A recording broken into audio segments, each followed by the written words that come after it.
Assalamualaikum sahabat-sahabat yang dirahmati Allah. Hari ini saya ingin berbagi cerita tentang seekor sapi kurban yang berbicara dan memperingatkan kita tentang kehidupan ke depan. Kisah ini penuh memberi kita peringatan keras tentang kehidupan kita sekarang dan kehidupan kelak di akhirat. Sebelum kita mulai, marilah bersama-sama menuliskan di kolom komentar sholawat kepada Nabi Muhammad. Semoga sholawat ini menjadi saksi bagi kita untuk mendapatkan syafaat di akhirat kelak. Jangan lupa untuk like dan subscribe channel ini, karena itu sangat membantu dalam menyebarkan dakwah Islam dan menjadi amal jariah bagi kita semua. Di sebuah desa di Garut, pagi Idul Adha begitu syahdu. Suara takbir berkumandang, warga bersiap menyaksikan penyembelihan sapi kurban. Namun, ada satu sapi besar yang tampak gelisah dan matanya memancarkan kesedihan yang tak biasa. Saat hendak disembelih, tiba-tiba sapi itu mengeluarkan suara. Bukan suara sapi biasa, tapi suara manusia yang lirih dan parau.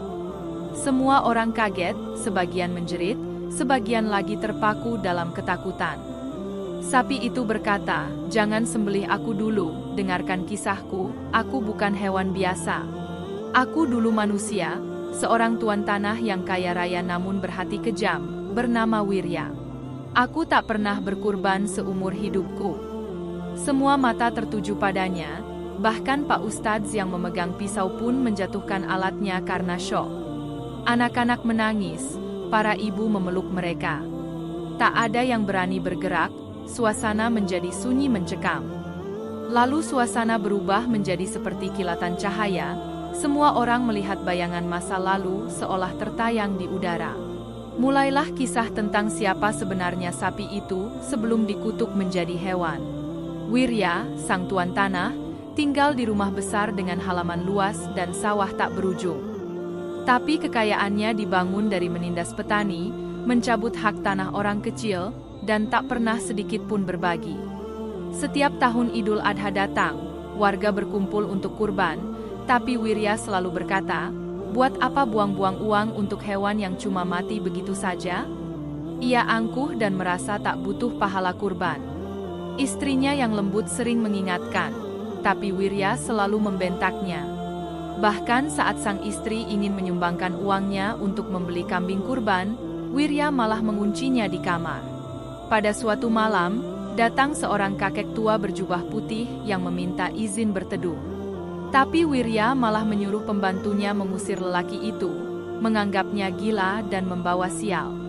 Keesokan harinya, sawah milik Wirya tiba-tiba rusak. Air irigasi mengering, padi membusuk, dan semua ternak sakit. Tapi dia tetap keras kepala, menyalahkan orang lain tanpa pernah introspeksi diri. Suatu malam, suara tangisan terdengar dari gudang belakang rumah. Wirya yang marah mengira itu ulah pencuri. Tapi saat ia membuka pintu gudang, tak ada siapa-siapa, hanya bau kemenyan yang menyengat. Malam itu juga, mimpi aneh datang menghampirinya.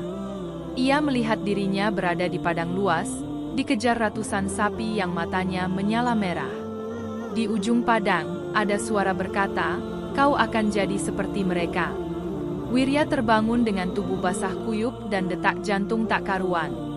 Tapi bukannya tobat, ia malah memaki-maki dan menyuruh dukun datang untuk membuang sial dari rumahnya.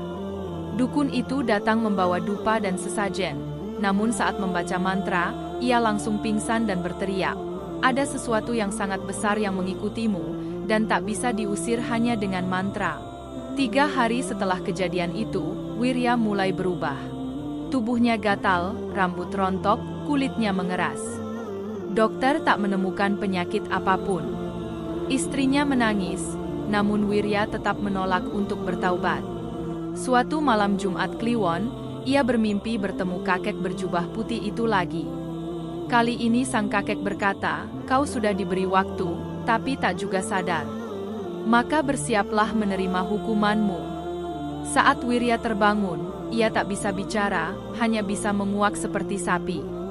Tangannya berubah menjadi kaki sapi, kulitnya penuh bulu. Ia mencoba berteriak, tapi suaranya makin dalam dan berat. Istrinya menjerit melihat perubahan itu. Dalam waktu semalam, tuan tanah kaya berubah menjadi seekor sapi. Tak ada yang tahu harus bagaimana, dan akhirnya sapi itu dibawa ke masjid untuk dikurbankan. Saat sapi itu dibawa ke halaman masjid, pandangan matanya penuh air. Ia mencoba menggoyangkan kepala, seolah meminta waktu. Tapi warga hanya mengira itu hal biasa, sampai akhirnya ia berbicara di depan semua orang. Suaranya serak, penuh penyesalan. Ia menceritakan semua dosa yang pernah ia lakukan. Menyengsarakan petani, menyiksa istrinya, dan menolak ajakan berkurban selama puluhan tahun. Warga tak bisa menyembunyikan rasa takut dan iba. Bahkan Pak Ustadz menangis mendengar pengakuan itu. Semua merasa bahwa ini bukan kejadian biasa, tapi sebuah pelajaran besar dari Allah. Sapi itu melanjutkan bahwa ia dikutuk karena kesombongan dan keangkuhannya. Ia diberi waktu untuk menyaksikan sendiri betapa berharganya berkurban dan rendah hati terhadap sesama. Waktu terus berjalan, matahari mulai meninggi, dan penyembelihan harus dilakukan. Sapi itu berkata, "Sembelihlah aku, agar dosa-dosaku bisa diampuni, dan aku bisa kembali kepada Allah dengan hati yang bersih." Dengan hati berat, Pak Ustadz membaca bismillah dan menyayatkan pisau. Namun, sebelum darah mengalir, cahaya putih menyilaukan muncul dari tubuh sapi itu dan membuat semua orang mundur. Dari dalam cahaya itu, tubuh sapi perlahan menghilang, dan muncullah tubuh Wirya yang bersujud di tanah. Semua orang terkejut, tak percaya dengan apa yang mereka saksikan.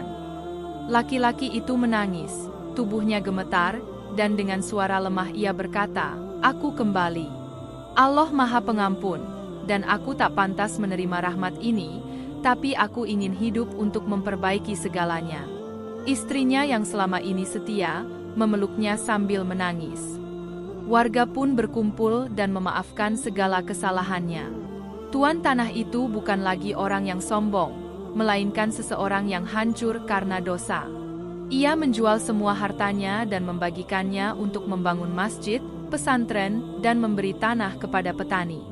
Setiap malam Jumat, ia membersihkan halaman masjid dan bersyalawat tanpa lelah. Suatu malam, ia bermimpi bertemu kakek berjubah putih yang tersenyum padanya dan berkata, "Kau telah belajar, kau telah kembali. Semoga Allah merahmatimu hingga akhir hayat." Saat ia bangun, wajahnya penuh ketenangan. Ia mencium tangan istrinya dan bersiap untuk salat subuh di masjid bersama para petani yang dulu pernah ia sakiti. Hatinya penuh syukur dan damai. Desa Garut pun kembali tenang. Kisah tentang sapi yang berbicara dan berubah menjadi manusia menjadi legenda yang diceritakan dari generasi ke generasi. Tak ada lagi yang meremehkan ibadah kurban.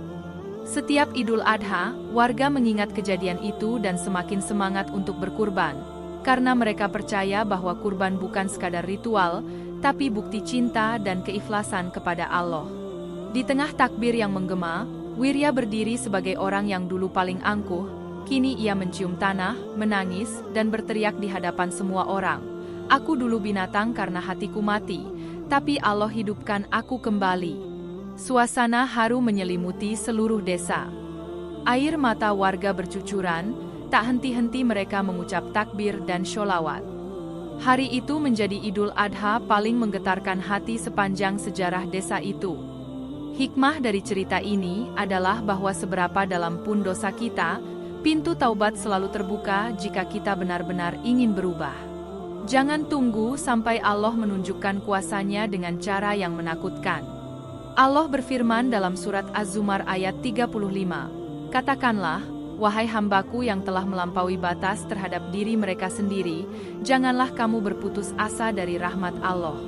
Sungguh, Allah mengampuni dosa-dosa semuanya."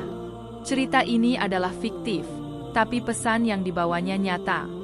Mari kita ambil pelajaran dari kisah ini dan tanamkan dalam hati bahwa kekayaan tidak ada artinya tanpa ketundukan kepada Allah. Terima kasih telah menyimak cerita ini hingga akhir. Jangan lupa tulis sholawat di komentar, like video ini jika menyentuh hati, dan subscribe agar kita terus menyebarkan kebaikan dan dakwah Islam bersama.